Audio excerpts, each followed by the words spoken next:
every generation, people break, struggle, and search, wondering if there's more to life than ambition, pain, or the daily grind. But sometimes, from the deepest wounds, the greatest awakenings emerge. This is the story of St Ignatius of Loyola, a vain soldier turned spiritual giant. And this is also a story for you, for anyone today trying to find purpose amid pressure or peace in the middle of chaos. Ignatius was born Inigo López de Loyola in 1491 in the Basque region of northern Spain. He dreamed not of sainthood, but of glory, military fame, admiration, and noble privilege. By his 20s, he was serving as a soldier in the court of the Duke of Najera. But in 1521, during a French siege on the fortress of Pamplona, a cannonball struck his leg, shattering bone, pride, and ambition in one blow.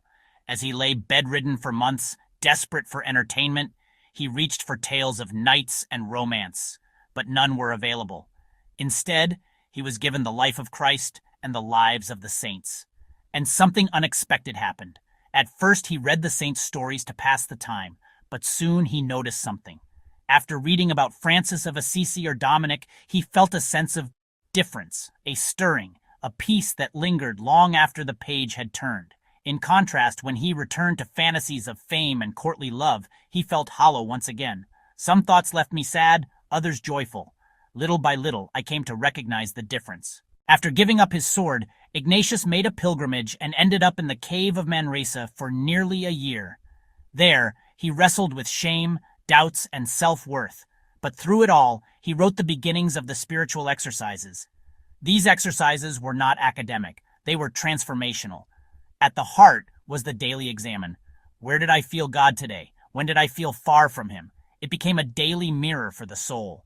When his preaching got him in trouble, Ignatius humbled himself and went back to school, as a grown man, learning Latin with children. He studied at the University of Paris, where he formed the Society of Jesus with Francis Xavier and Peter Faber.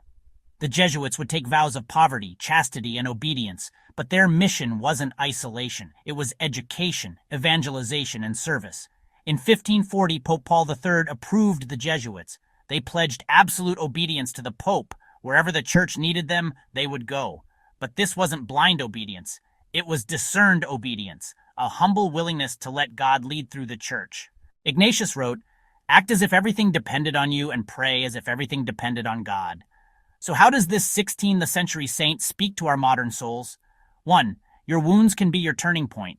Burnout, loss, betrayal, all can become sacred ground. 2. Not all feelings are equal. Discernment teaches us to trace our peace. 1. Find God in all things. The sacred is everywhere, in emails, children, grief, or coffee. 4. Detach to live freely. We cling to success, comfort, approval. But real freedom is in letting go. 1. Surrender, but don't stand still. Ignatius prayed deeply, then acted boldly. Ignatius died in 1556, but today his spirit lives in Jesuit institutions, retreats, and Pope Leo himself. But more than schools or saints, his lasting gift is an invitation to reflect, to discern, to listen.